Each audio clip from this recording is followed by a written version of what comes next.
Hello learners, this is third part of chapter 1 Difference among business, profession and employment. आज हम क्या difference पढ़ेंगे business, profession और employment में क्या डिफरेंस है इसको आज हम स्टडी करेंगे. First basis of difference is government. So business starts after completing some legal formalities if needed. Suppose हम कोई business start कर रहे हैं, उससे रिलेटेड गवर्नमेंट में कुछ गाइडलाइंस दी हुई हैं कि अगर आप ये बिज़नेस स्टार्ट करते हैं तो आपको ये लीगल फॉर्मेलिटीज़ पहले कंप्लीट करनी होगी. तो इन केस अगर ऐसा है तो हमें पहले वो लीगल फॉर्मेलिटीज़ हम पूरा करेंगे, उसके बाद हम बिज़नेस को चलाना स्टार्ट करेंगे. ये फॉर्मेलिटीज़ हो भी सकती हैं और नहीं भी हो सकती हैं. Okay, according to business. Profession में क्या है? Starts after getting certified from the institution concerned. अगर आप कोई पर्टिकुलर प्रोफेशन में एंटर हो रहे हैं, कोई स्टार्ट कर रहे हैं कोई प्रोफेशन, तो आपको क्या करना पड़ेगा? पहले आपको उस इंस्टीट्यूशन से सर्टिफाइड होना पड़ेगा. सपोज़ अगर आप लॉयर बनने जा रहे हैं तो आपको बार काउंसिल से रजिस्टर्ड होना होगा. अगर आप सीए बनने जा रहे हैं तो सीए का जो इंस्टीट्यूट ऑफ चार्टर्ड अकाउंटेंट है आपको वहाँ से रजिस्टर्ड होना पड़ेगा. Okay. Employment starts after getting appointment letter.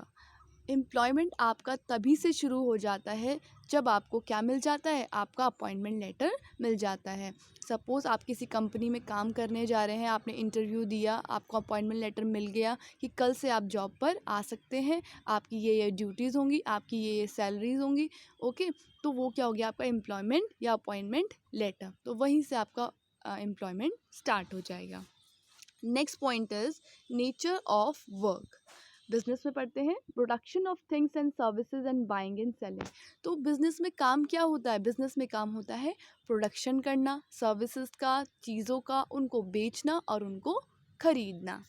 Next is profession, personal services as a specialist. और प्रोफेशन में आप क्या करते हैं? अपनी खुद की पर्सनल सर्विस को आप क्या करते हैं?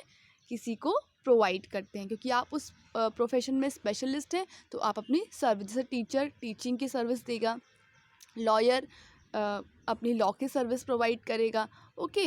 इंजीनियर अपनी इंजीनियरिंग की सर्विस प्रोवाइड करेगा. Employment work allotted by the employer according to the contract. अब काम एम्प्लॉयमेंट में क्या होता है? जो आपको अपॉइंटमेंट लेटर मिला है उसमें जो भी आपकी पोस्ट है, जो भी आपकी रिस्पॉन्सिबिलिटीज़ हैं, आपको वही काम करना होता है. सपोज़ आप किसी स्कूल में एज अ टीचर अपॉइंट हुए तो उसमें अगर आपका लिखा है कि आप प्राइमरी टीचर हो या आप टीजीटी हो या पीजीटी हो, आपको ये सब्जेक्ट्स पढ़ाने होंगे, तो आप उसी के अकॉर्डिंग अपना काम करना स्टार्ट कर दोगे. Next is investment. Okay, business में capital is needed according to its nature and size. अब बिजनेस में इन्वेस्टमेंट कैसे होती है? कैपिटल यानी मनी जो हम इन्वेस्ट कर रहे हैं अपने बिजनेस में. तो कैपिटल हमें कितनी चाहिए? ये डिपेंड करता है कि हमारा बिज़नेस कितना बड़ा है. अगर हमारी कोई छोटी सी दुकान हमने खोली है तो उसमें शायद हमें उतने ज़्यादा कैपिटल की, उतने ज़्यादा पैसों की ज़रूरत ना पड़े. लेकिन अगर हमने कोई बड़ा सुपरमार्केट खोला है, कोई मॉल खोला है, तो उसमें हमारी कैपिटल क्या है? बढ़ जाएगी. तो ये डिपेंड करता है कि आपके बिज़नेस का नेचर क्या है, आप कैसा बिज़नेस शुरू कर रहे हैं, और उसका साइज़ यानी वो बिग साइज़ बिज़नेस है या फिर स्मॉल साइज़ बिज़नेस है. ओके, लार्ज स्केल पे है या स्मॉल स्केल पे है. Next is profession. Generally a little capital is required. May भी हो सकता है कि प्रोफेशन में आपको कम पैसों की ज़रूरत पड़े as compare to business. Okay. And employment में there is no need of capital. जब आप किसी के अंडर काम करने जा रहे हैं तो आपको कैपिटल इन्वेस्ट करने की कोई ज़रूरत नहीं है, क्योंकि वहाँ पे आप अपनी सर्विस देंगे उस कंपनी को और वो आपको बदले में क्या देंगे? सैलरी और wages. Okay. Next is risk. Business में पढ़िए इट इन्वॉल्व्स हाई रिस्क. अब देखिए, जहाँ कैपिटल ज़्यादा होता है वहाँ रिस्क भी ज़्यादा होता है. जितनी ज़्यादा कैपिटल उतना ज़्यादा रिस्क. तो अब कैपिटल इसमें ज़्यादा इन्वॉल्व होती है बिजनेस में, तो इसीलिए इसमें रिस्क भी हाई होता है. लेकिन जो प्रोफेशन है हमारा, the degree of risk is low. यहाँ पे लो इसलिए है रिस्क की डिग्री, क्योंकि वहाँ पे जो हमारा इन्वेस्टमेंट है वो भी क्या है? एज़ कम्पेयर टू बिजनेस लो है, तो हमारा रिस्क भी क्या हो गया? लो हो गया. Next is employment, there is no risk in it. Employment में हमें कोई रिस्क नहीं है, क्योंकि वहाँ पे जो रिस्क उठाने वाला है वो एम्प्लॉयर है, तो हमें सिर्फ काम करना है, उसके बदले में हमें सैलरी मिलने वाली है, तो कोई भी रिस्क इन्वॉल्व नहीं है। Next is qualifications, there is no need of any formal qualification.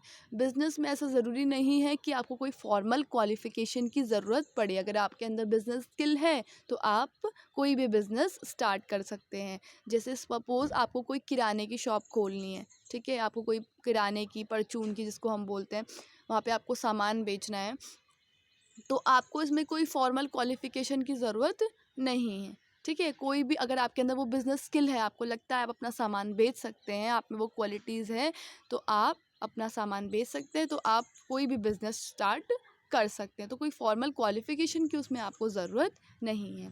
Profession, formal qualification is absolutely necessary, लेकिन प्रोफेशन में आपको क्वालिफिकेशन जो है वो चाहिए ही चाहिए। क्यों? क्योंकि बिना क्वालिफिकेशन के आप कोई भी प्रोफेशन स्टार्ट नहीं कर सकते, और जो आपने क्वालिफ़िकेशन आपने गेन करी है उसी हिसाब से आप अपने प्रोफेशन को चुनते हैं। अगर आपने सपोज़ आपने लॉ की पढ़ाई करी है तो आप लॉयर बनेंगे, जैसे मैंने बताया आपको प्रीवियस एग्जांपल में भी, है ना। अगर आपने इंजीनियरिंग करी है तो आप इंजीनियर बनेंगे। ओके, ऐसा नहीं कि आपने पढ़ाई इंजीनियरिंग की करी और उसके बाद आप क्या बन गए, लॉयर बन गए, नहीं। तो जो आपने क्वालिफ़िकेशन आपने ली है आप उसी के अकॉर्डिंग अपना प्रोफेशन चूज़ करते हैं। पर बिना क्वालिफ़िकेशन के आप कोई भी प्रोफेशन चूज़ नहीं कर सकते हैं। Employment, formal education is not necessary in case of every employment. Employment में ऐसा ज़रूरी नहीं है कि फॉर्मल एजुकेशन की ज़रूरत हो, बट ये डिपेंड करता है। जैसे कि इसमें तभी लिखा हुआ है कि नॉट नेसेसरी, मतलब ज़रूरी नहीं है।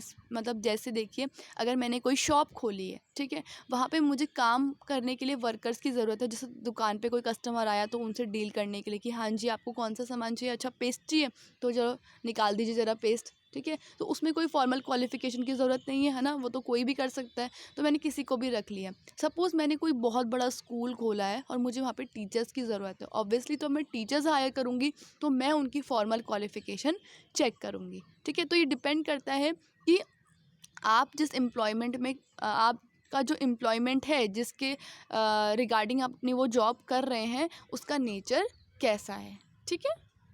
नेक्स्ट है ऑब्जेक्टिव। तो बिज़नेस का ऑब्जेक्टिव क्या होता है? To earn profit. Obviously business हमने खोला ही क्यों, ताकि हमें प्रॉफिट मिले। Next is to earn profit through service. Profession में हमें प्रॉफिट तो कमाना है, लेकिन कैसे? अपनी सर्विसेज से। जैसे कोई टीचर प्रॉफिट कमाता है तो क्या बोलते हैं उसके बारे में कि अरे उसकी सर्विस बहुत अच्छी है। मतलब सर्विस का मतलब क्या है कि वो बहुत अच्छा पढ़ाता है, ठीक है। ऐसी अगर कोई डॉक्टर हम बोलते हैं तो हम क्या बोलते हैं, अरे वो डॉक्टर बहुत अच्छा है, उसकी दवाई बहुत अच्छी हो जाती है, बहुत अच्छी लग जाती है ना। वो तो बहुत अच्छे से चेकअप करता है, वो अपने पेशेंट को बहुत अच्छे से ट्रीट करता है, तो वो क्या है? उसकी सर्विस है, ठीक है। किसी होटल में हम जाते हैं तो होटल भी क्या करता है? अपनी सर्विसेज प्रोवाइड करता है ना। हम रहने जाते हैं, अरे उनकी सर्विस बहुत अच्छी, उन्होंने सब चीज़ें बहुत अच्छे से अरेंज की हुई थी, है ना। तो यहाँ पे प्रॉफिट कमाना उनका मोटिव होता है, लेकिन कैसे? Through their services. Okay, next is employment का जो है to earn income through salary और वेजेस। एम्प्लॉयमेंट में इंसान पैसा कैसे कमाता है? सैलरी या वेजेस से, ठीक है। आप काम करोगे, आपको उसके बदले में मंथली सैलरी या वेजेस मिल जाएंगे। Okay, next is test of efficiency. अब कैसे पता लगेगा कि ये चीज़ आपकी प्रोफेशन अच्छा चल रहा है, एम्प्लॉयमेंट अच्छा चल रहा है, या बिज़नेस आपका अच्छा चल रहा है, एफिशिएंट है? तो प्रॉफिट अर्न, बिजनेस में अगर आपने प्रॉफिट कमाया तो दैट मीन्स आपका बिजनेस अच्छा रन कर रहा है। क्वालिटी ऑफ सर्विस प्रोवाइडेड, है ना। अगर प्रोफेशन कब बोलेंगे अच्छा चल रहा है? जब आप सर्विसेज अच्छी प्रोवाइड कर रहे हैं, कस्टमर्स रिपीट हो रहे हैं, लोग क्या कर रहे हैं? आपकी सर्विसेज को दूसरे को भी रेकमेंड कर रहे हैं, है ना। जैसे जब हम किसी अच्छे हॉस्पिटल में जाते हैं, हमें अच्छी सर्विस मिलती है, हम ठीक हो जाते हैं, तो हम दूसरों को बताते हैं कि अरे वहाँ की सर्विस बहुत अच्छी है। हमारे बच्चे किसी स्कूल में पढ़ते हैं, वहाँ अच्छी पढ़ाई होती है, तो हम औरों को रेकमेंड करते हैं, अरे वो बच्चे का स्कूल बहुत अच्छा है, वहाँ बहुत अच्छा ध्यान दिया जाता है ना। हम अपना मकान बना रहे हैं, हम कोई बिल्डिंग बना रहे हैं, हमने किसी इंजीनियर को बुलाया, उसने बहुत अच्छा सा हमारा मकान बनाया, उसने सब चीज़ इंटीरियर अच्छा लगाया, हर चीज़ अच्छा करा, तो हम किस दूसरे को रेकमेंड करेंगे, है ना। लोग अपने आप पूछते हैं कि अरे आपने कहाँ से कराया था। तो क्वालिटी ऑफ सर्विस प्रोवाइड होती है तो डैट मीन्स प्रोफेशन इज़ अच्छा चल रहा है आपका, ठीक है। नेक्स्ट इज एम्प्लॉयमेंट का है डेडिकेटेड टू जॉब, है ना। एम्प्लॉयमेंट में आप दूसरे के अंडर काम कर रहे हैं तो इट मीन्स कि आप कितना डेडिकेटेड हैं अपनी जॉब के लिए। अगर आप डेडिकेशन से काम कर रहे हैं, है ना, एम्प्लॉयर आपको प्रेस कर रहा है तो इट मीन्स कि आपकी जॉब अच्छी चल रही है ना। और अगर आप डेडिकेटेड होकर काम नहीं कर रहे हैं तो क्या हो सकता है, डिमोशन हो सकता है, हमें जॉब से फायर किया जा सकता है, ठीक है। तो this is the difference between among this is the difference among business, profession and employment. I hope आपको ये क्लियर हो गया होगा। Thank you so much.